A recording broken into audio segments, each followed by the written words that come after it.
वंदनीय हिंदू हृदय सम्राट स्वर्गीय बाळासाहेबजी ठाकरे यांच्या जन्मशताब्दीनिमित्त कोल्हापूर जिल्ह्यामध्ये शिवसेना पक्षाच्या वतीनं सन्माननीय पक्षप्रमुख उद्धवजी ठाकरे साहेब यांच्या आदेशानुसार आम्ही सुरुवात करत आहोत। येत्या 2 तारखेला वंदनीय बाळासाहेबजी ठाकरे यांच्या जुन्या आठवणी, त्यांनी केलेले राजकारण, समाजकारण, अर्थकारण असेल, कशा पद्धतीनं काय घडामोडी घडल्या, त्यांच्या जीवनामध्ये कशा कलाटणी मिळल्या, अगदी सर्वसामान्य परिवारातील एक लेखक, व्यंगचित्रकार ते शिवसेना महाराष्ट्र राज्याच्या तख्तावर नेऊन बसवेपर्यंत त्यांच्या राजकीय घडामोडी, कोणकोणते पदाधिकारी, अगदी फिल्म इंडस्ट्रीच्या माध्यमातून त्यांनी दिलेली जडणघडण, ह्या सगळ्याचं चित्रीकरण, थोडक्यात म्हणजे त्यांच्या आयुष्याचं संपूर्ण चित्रीकरण त्या बोर्डाच्या द्वारे आम्ही सादर करत आहोत। त्या सदर बोर्डाचं उद्घाटन सन्माननीय आमदार सुनीलजी प्रभूसाहेबांच्या उपस्थितीत होणार आहे, त्यांच्या हस्ते होणार आहे। 10 तारखेला युद्ध कला, क्रीडा, महिला सबलीकरण, हॉर्स रायडिंग असेल, रायफल शूटिंग असेल, याची सुरुवात होईल। त्याचबरोबरीला वेगवेगळ्या ठिकाणी व्यंगचित्र स्पर्धा, चित्रकला स्पर्धा, भाषणाच्या स्पर्धा, वक्तृत्व कसं करावं या संदर्भात जे काय मार्गदर्शक येतील त्यांचे ते कार्यक्रम, आणि सांगता समारंभ म्हणण्यापेक्षा सांगता समारंभ मला वाटते नोव्हेंबर डिसेंबर ह्या दरम्यान होईल कदाचित, वेळ आहे त्याला, कारण हा कार्यक्रम अखंड वर्षभर राबवावा अशी उद्धवजींची संकल्पना आहे। तर ह्यानंतर वेगवेगळ्या पद्धतीनं आम्ही हळूहळू वेगवेगळे कार्यक्रम किंवा उपक्रम किंवा जनजागरण आम्ही जनतेच्या समोर घेऊन उपस्थित राहणार आहोत।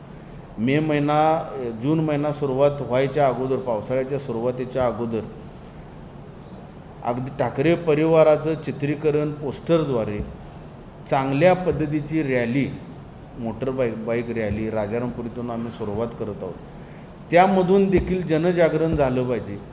ठाकरे परिवाराचं योगदान या महाराष्ट्र राज्याला, कोल्हापूर जिल्ह्याला पुन्हा एकदा उजळणीच्या मार्फत आम्ही देऊ इच्छितो। असे विविध उपक्रम, रक्तदान शिबिर असेल, अशा बऱ्याचशाच घडामोडी दाखवण्याचा प्रयत्न आम्ही करत आहोत।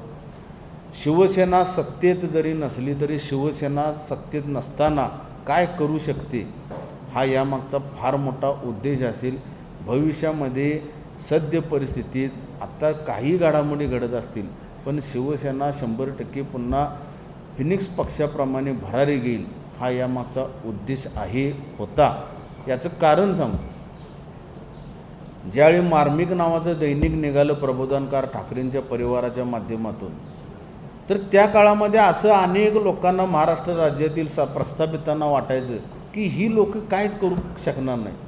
मार्मिक अक्षरशः हातगाडीतून ढकलत नेऊन दिवाकर रावते साहेब, अन्य लोक विकायचे, त्या विक्रीवर देखील बंदी यायची, पण कधीही ही लोक डगमगली नाहीत। शिवसेनेचा बोर्ड एखाद्या ग्रामीण ठिकाणी जर लागला तर त्या ठिकाणचा एखादा त्या काळातला पांढरा शर्ट पांढरी पॅन्ट घालणारा लीडर त्यांच्यावर वचक ठेवून असायचा की हा बोर्ड इथं कुणी लावला, शिवसेना इथं आलीच कशी।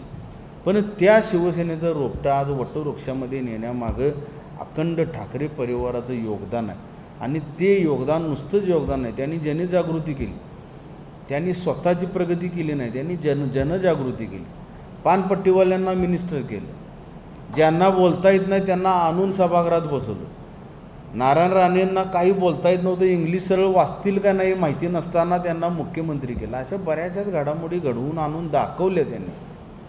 सांगण्याचं तात्पर्य इतकंच, मनुष्य निर्मितीचा कारखाना म्हणजे ठाकरे परिवार म्हणजेच मातोश्री, असं आम्ही आजही समजतो। मातोश्री हे शिवसैनिकांना, पदाधिकाऱ्यांना हे आम्हाला हृदयस्थानी नसून आम्हाला ते देवस्थानी आम्ही मानतो, आणि त्या एका देवाचं चित्रीकरण आम्ही चांगल्या पद्धतीनं वर्षभर सादरीकरण करू।